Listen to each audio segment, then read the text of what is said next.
Hey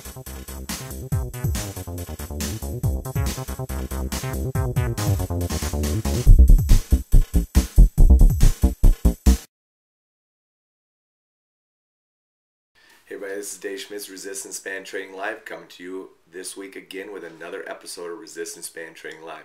You know, this is our 36th episode, and we've been going at this for 9 months now, and I think it overall has been going over very well. I think you've enjoyed it. I think you've been able to learn a lot, but I always want to hear more from you. So please make sure you comment and give me your ideas on what you would like to see more of as we go along with this weekly video series. That said, this week we're going to talk about multi-vector training, using bands to augment other training tools. Typically those are dead weight tools, and this week we're going to use the kettlebell. Now I recently was able to go to a kettlebell certification and learn a lot more about how to implement the kettlebell. I know I'm not just strictly resistance bands, but I do like to use bands in conjunction with other tools, therefore I need to learn those movements as well. If you take the simple kettlebell swing and you add a band into the movement pattern. You know, a lot of people like to attach the band to the kettlebell. I prefer to always go ahead and attach the bands onto my body and then perform the movement with the dead weight.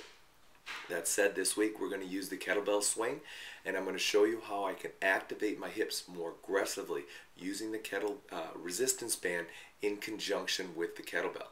Now, a couple other ways that you can go ahead and incorporate multi-vector training is by applying the band in an opposite or a counteractive movement in relationship to what you're doing. We'll talk more about that in the future, but today it's all about using bands to complement an activity using the kettlebell. We're going to try to activate our hips a little bit more and see if we can turn them on so they become a much bigger player in the concept of kettlebell swings.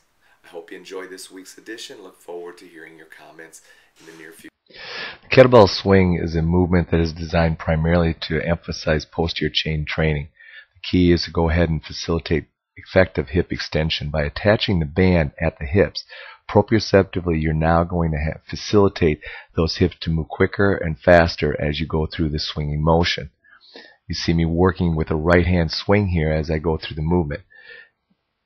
Now in between sets I'll often go ahead and let myself rest doing different types of movements, in this case a mountain climber, again letting the band support me while I'm doing the movement. From there we're going to swing into a different type of setup using the band and the kettlebell swing. In this case we're going to attach the band at our trunk. This is going to activate our abdominals, especially at the top part of the swing motion, so that we don't get too much lumbar extension. This is a great way to activate your trunk and really make sure that as you go through the swing, the trunk is fully activated and stabilizing you so you don't go into hyperextension at the top of the movement. I hope you enjoyed this week's edition of Kettlebell Swings, and try it out for yourself at home. Have a great day.